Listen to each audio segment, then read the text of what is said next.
This is Nathan Fantasy Football League Updates. Today, we meet the number 5 team in the Fantasy Football League preseason polls. We're going to take you through their squad, show you some of their strengths and their weaknesses, and tell you their path to the playoffs. All that and more next.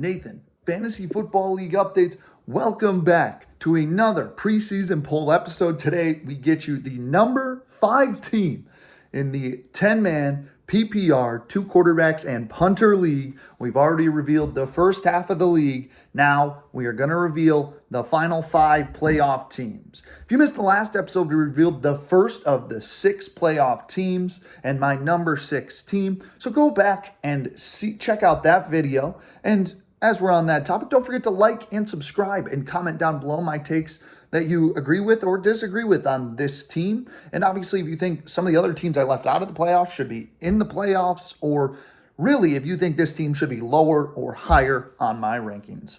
Well, let's get right into it. If you haven't seen the last videos, we've really filled out the first couple of spots. At number 10, it's the Rocky River Rough Riders. The number 9 team, the Bay City Bunnies. Number 8, the Grand Rapids Groundhogs. Number 7, the Zest Meisters. And rounding it out so far, their last playoff team in, but our first playoff team in the polls, it's the number 6 double-managed Guantanamo Bay Flying Squirrels. If you want to see my takes on any of those, go back and see the previous videos. They're ordered correctly, so give those a check out if you haven't already.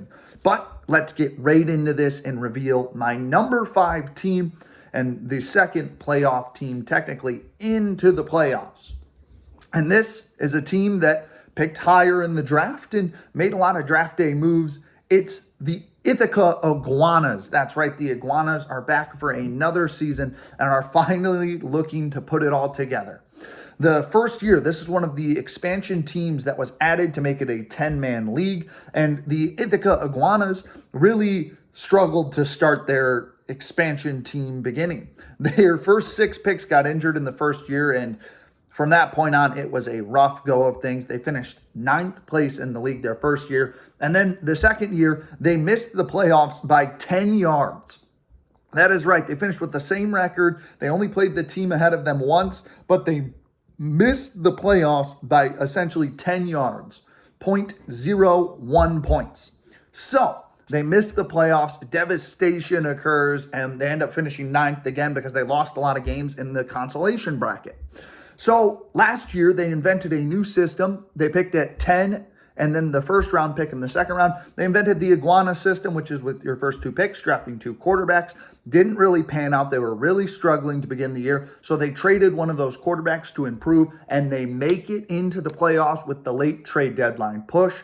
It was really a great manager move to really move one of those quarterbacks and stack up position players. So they sneak into the playoffs last year. They don't make too much noise, but nonetheless, their first playoff appearance in the league.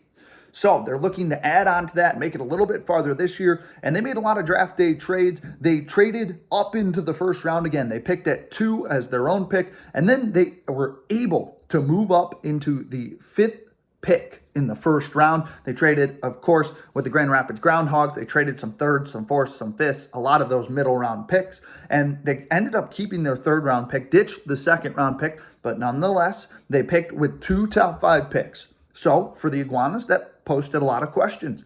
Are they going to go, quarterback and running back / wide receiver? Will they go running back, wide receiver? Or double up on running back, wide receiver, wide receiver? We didn't know, and draft day rolled around, and we'll get to what they did shortly.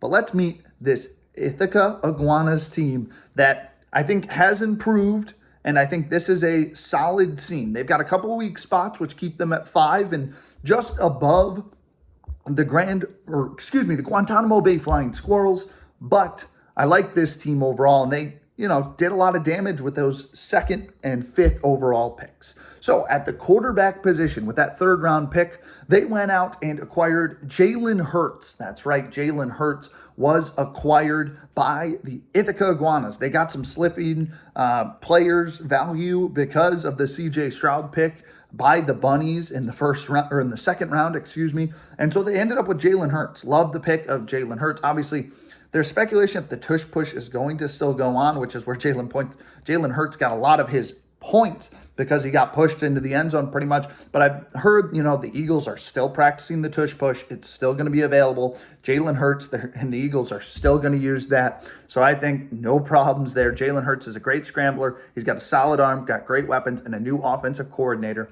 So I think Jalen Hurts is an excellent quarterback 1. And then you pair him up with Deshaun Watson, who has not really stayed healthy and lived up to how he was with the Texans, with the Cleveland Browns. So I really don't know. I don't love the pick. I definitely think there were quarterbacks behind Deshaun Watson in the draft who were much better value than Deshaun Watson, like that of Trevor Lawrence. I would have rather had Herbert than Deshaun Watson. Maybe even a Tua Tagovailoa than a Deshaun Watson, because this guy cannot stay healthy. Obviously, he's got the rushing upside, and he's got a solid arm, but he has not been how he was with the Texans, with the Cleveland Browns. And right now, the Texans looks like they ripped off the Cleveland Browns, giving up Deshaun Watson, who has really struggled in Cleveland.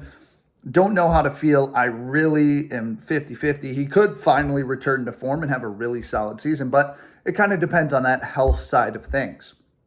So there are the 2 quarterbacks for the Iguanas. And that brings us to the running back room. It's by no means a great running back room. It is definitely one of the lower tiers, but it is better than the Guantanamo Bay Flying Squirrels, which is why you were able to acquire this number 5 position. These teams played out fairly similar, actually, but the running back 1 for the Iguanas, they waited a while on running back because no middle round picks. They get James Conner up there at their running back 1 position. And honestly, James Conner is a staple of consistency. So I love the pick of James Conner, just not as your running back 1. If he's a running back 2 or running back 3, phenomenal pick, because he is going to consistently be the bell cow there in Arizona. And, he's a great receiving threat. He's going to get a lot of easy, consistent 14 to 15 fantasy points a week, the occasional 20 plus, but obviously health has been a problem. He has not played a full season in a couple of years, but still he gets a good 15 weeks into the season. So James Connors, I like him, just not as the running back 1. And you pair him up with David Montgomery, who, once again, it's kind of like, I don't hate David Montgomery, just don't love him as the running back 1. I prefer him as a running back 2 if necessary, and a running back 3. He's obviously the goal line back for Detroit. He'll get some solid carries, but Jahmyr Gibbs is going to get a lot of that receiving work and really most of the carries. I think David Montgomery, he's kind of the second option right now, in my opinion, how, things have sounded out of training camp, but he's going to take a lot of the touchdown value from Jahmyr Gibbs. So if you hit the right week when David Montgomery gets in the end zone, that'll be great, but you kind of are forced to play him every week. So it's going to be a lot of up and downs with David Montgomery, because Jahmyr Gibbs is still going to take a lot of the reception value and probably a little bit more carries than he did the year prior. So the running back room, it's definitely a weak point, but it's not terribly weak like the Flying Squirrels team. But now we move to the wide receiver room, and obviously some things have been changed up due to negotiating value. And it's the wide receiver room. This is the best wide receiving room in the league, and you're about to find why. Because at pick 2, they went out and got CeeDee Lamb. That's right, CeeDee Lamb is a member of the Ithaca Iguanas. He got picked with the 2nd overall pick, and I love this pick. He was incredible to end the season last year for the Dallas Cowboys, because he really is the only option in Dallas, really, outside of Ferguson. And Dak Prescott's going to get CeeDee Lamb the ball. He's going to score a lot of touchdowns. I'd expect a plethora of 100-plus receiving yard games and a couple 2-plus touchdown games. So really like the pick of CeeDee Lamb. That's an awesome wide receiver 1. And you pair him up with another who should be wide receiver 1. It's Amon-Ra St. Brown. That's right. You go back-to-back receivers in the first round. He's the number 5 pick in our draft. And I don't know if you were targeting Ja'Marr Chase and Ja'Marr Chase went ahead of him, but nonetheless, you get Amon-Ra St. Brown, which is an excellent pick. The Detroit Lions love to get this guy the ball. He's a warrior out there. He's got the names list, and he knows that he wants to be the top guy on that list. And I think he's going to have another spectacular season. Obviously, it finds out he was playing through injury. So what a tough dog of a player. But Amon-Ra St. Brown is, going to be just as good as CeeDee Lamb. He's going to be a consistent points every week. Like, his low of fantasy football points is like 13, and that's still like, great, I can work with that. Like, this is a guy that you don't have to worry about. You don't have to worry about your receiving core at all. One thing about CeeDee Lamb, though, he's still holding out on the Cowboys, has not reported to training camp. He's waiting for that contract to come in. We'll see how that plays out. Are you going to be waiting a while on CeeDee Lamb, which would be classic Iguanas fashion, that one of your players just sits out? He had Calvin Ridley when he was sitting out for a year. So could be classic Iguanas, but we'll find out. Now moving on to the tight end position, which not a huge fan on. It's Brock Bowers, the first-round pick of the Las Vegas Raiders. Brock Bowers, don't get me wrong, a phenomenal player, but he is part of a tight end room that feels like a split carry running back room. Brock Bowers, he's trying to compete with Michael Mayer, who was the pick for the Raiders last year, and that tight end was phenomenal. I've heard rumors Brock Bowers is going to play a little bit more in the slot type of role for the Raiders, which I like the value there. I think he's going to be a great receiver. It's just a matter of who's his quarterback. It's either Gardner Minshew or Aiden O'Connell. Don't love either of those options to really help his value and Davante Adams' value. So I think this is one of the lower level tight ends in the league, but still could prove me wrong, could be a viable weapon for the Raiders. It's just how the tight end room shapes out. Is Bowers going to be more of a slot wide receiver now, or is Michael Mayer and Brock Bowers going to be on the field at the same time? Does Michael Mayer get the short end of the stick? We just don't know. So looking down to your flex position, you go out and get Brandon Ayuk, which is another trouble situation within itself. He requested a trade. He wants out of San Francisco. So is he going to play? Is he not going to play? We don't know. So classic Iguanas going for a player that may or may not play. But if Brandon Ayuk does play, he's a top receiver in that offense. Shanahan is great at dishing the ball around to all of his weapons. And honestly, I don't mind it as long as he plays. That becomes the big factor for Brandon Ayuk. But as long as he plays, it'll be a good pickup. Now we move on to the special teams and defense side of things, and you go out and get, in my opinion, the number one defense. The San Francisco 49ers are the first defense, and honestly, they'll have a good go of things. It's a phenomenal defense year in and year out. Once again, Shanahan does incredible things with his team, and I think the 49ers, you really don't have to worry about anything until the bye week. Pretty much, this is a team you can plug and play every week and feel confident in their ability. Rounding out the third straight 49er, it's your kicker, Jake Moody. Yes, that's a Michigan reference. If you understand it, you understand it. If you don't, you don't. But Jake Moody is the kicker. Obviously, he had a shaky freshman year, but has really found his groove at the end of the stretch of the season. And you feel confident setting him out there, especially because the 49ers are going to put up points. And when drives stall out, Jake Moody will be there to salvage them with 3 points. And then your punter is Cameron Johnston, the Pittsburgh punter. Don't mind it. Pittsburgh's offense is going to be up and down. I feel like it definitely depends on who the quarterback is. Is it Russell Wilson? Is it Justin Fields? But nonetheless, I think Cameron Johnston will get some good kicks up and get some good punts going. So I don't hate the punter pick there. So that rounds out the starting lineup. Really, like I said, the running backs and the tight end is kind of where I'm iffy, but the wide receiver room, quarterbacks, I feel pretty well set on. And that brings us to your bench. I think you've got a fine middle of the row bench, and it starts with Christian Kirk, the wide receiver for the Jacksonville Jaguars. Obviously, he's got more competition in the room now with Thomas Jr., the first-round pick for the Jaguars, coming in, and Gabe Davis being signed along with Evan Ingram, the tight end still being there, and Travis Etienne being able to take some of those receptions.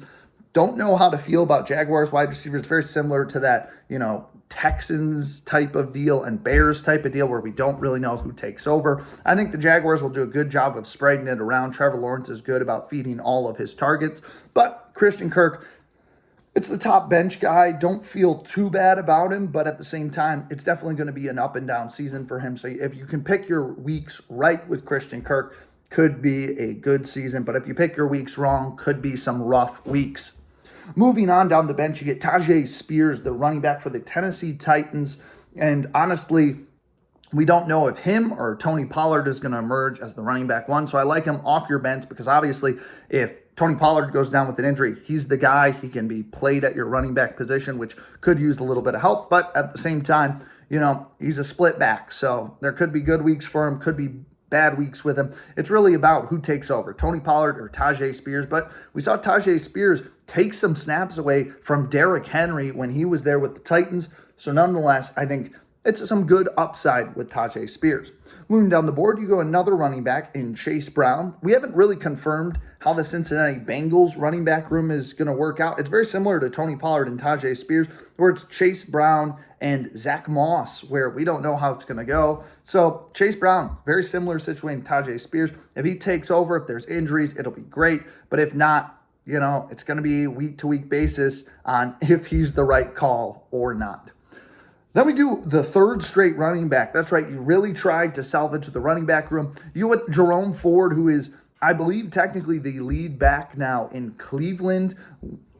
And obviously injuries happen in front of him. Jerome Ford's going to be the guy that's going to pick it up and do well. So obviously no Nick Chubb at the moment. Jerome Ford is technically a solid option, and he had some really great fantasy games last year. So obviously if he can repeat that this year, that would be phenomenal, and you're able to fill that gap there in your running back room. Finally, we steer away from the running backs for a little bit. You go quarterback in Bo Nix, and boy, Bo Nix is, I think, set to be the starter for Denver. Obviously, Zach Wilson could obviously take that job, and we'll see. Obviously, a rookie. I don't love him as your quarterback 3 because obviously if Deshaun Watson doesn't plan out, you're kind of got to force to play either Bo Nix or stick with Deshaun Watson. Don't love Bo Nix's upside, especially because it's a rough Denver offense. So not my favorite pick. We move on, and you go finally another wide receiver. And honestly, it's a phenomenal wide receiver in T. Higgins. And with T. Higgins, obviously, he's the wide receiver 2 for the Cincinnati Bengals. He's got to compete with the likes of Jamar Chase, which is not easy by any means. And I know he's kind of been on the teetering side of holding out, maybe not even playing because he wants out of Cincinnati, because obviously he thinks he's a wide receiver 1 and is treated like a wide receiver 2 because Jamar Chase is just that dang good. So if T. Higgins plays, it's a great potential, and obviously he'll have some more up and down games because obviously Jamar Chase is getting the football. But nonetheless, I don't hate the pick of T. Higgins, especially because he can plug and play at that flex position if needed. But similar to Ayuk, are these guys going to play? He went with 2 receivers that are rather 3, including CeeDee Lamb, who are thinking about sitting out. So things could get ugly. We move forward with another running back, really trying to cover that running back room. It's J.K. Dobbins for the L.A. Chargers. That's right. It's very similar to the Tyjae Spears and Chase Brown situation. You kind of rinsed and repeated players in the wide receiving room and now the running back room. J.K. Dobbins, obviously, we don't know if him or Gus Edwards is going to get carries, but new coach in the Chargers, and Harbaugh is going to want to pound the rock. So plenty of probably rushing attempts coming for J.K. Dobbins. Might be more of the receiving back too, but the main thing for him, can he stay healthy? He has not had a full healthy season in his NFL career, but if he can stay healthy, they're going to want to give him the rock in L.A. So some good options there, and you round out your bench because of CeeDee Lamb being listed as out. You round out your bench with Justin Fields. You put him in, obviously, because there's value there. If Russell Wilson goes down or if Justin Fields just wins the quarterback battle, Justin Fields is a viable option, great rushing upside. He's got a solid arm, a fantastic fantasy player, but obviously you've got to wait out if Russell Wilson loses the starting job at any point. So you're playing a little bit of the waiting game, but it's a valid risk to take if you want to be good, because if it pans out, it works out. So that is the final squad for the Ithaca Iguanas. Let's get you my predictions. So the floor for this Iguanas team, obviously a lot of guys thinking they might hold out. If guys hold out, if these running backs don't win their battles, there's a lot of question marks. If Deshaun Watson does not play well if, injuries happen, this running back room doesn't pick up. This is a low floor for a number 5 team, especially compared to what I gave the Guantanamo Bay Flying Squirrels, but this team's got a lot more what if factor. This could be a 3-11 team. This is a team that could really struggle throughout this season if guys are holding out, if trades don't go through, if things don't work out. This could be a struggling team at 3-11. But on the flip side of things, if everything pans out, CeeDee Lamb, Amon-Ra St. Brown play phenomenal, Deshaun Watson returns to form, and, you make the running back room work and this team gels. I don't think it's a super high ceiling, but the ceiling still nonetheless similar to the Guantanamo Bay Flying Squirrels, but I'll give you a 9-5 season as your ceiling. Obviously, I don't think this team is going to be incredible like a top team in the league, but I think they're good enough to make the playoffs. So 9-5 ceiling falls at that point. And then rounding things out, what are my predictions for the Ithaca Iguanas? I think it's very similar to the Guantanamo Bay Flying Squirrels. They're going to have ups and downs, and they've really got to figure out the tight end and running back room. And we really got to figure out what Deshaun Watson's doing. Obviously, if Justin Fields gets in, that's a great wide quarterback too, rather. But nonetheless, the final predictions for the Ithaca Iguanas give me another 7-7 team to make the playoffs. I think this is just a team that'll be hovering around that 500 mark all season. They'll make it across the finish line. And, I'm sure this is a team that'll be eager to trade if they need to. We've seen them do it last season, but they really want to make another playoff push. So I think this is a 7-7 team. They'll get great use out of their wide receivers as long as CeeDee Lamb doesn't hold out. Jalen Hurts will be a consistent, pretty much 20 points a week. If the running back room can figure it out on a week-to-week basis, you'll be fine to sneak in as the 5 seed at a 7-7 record.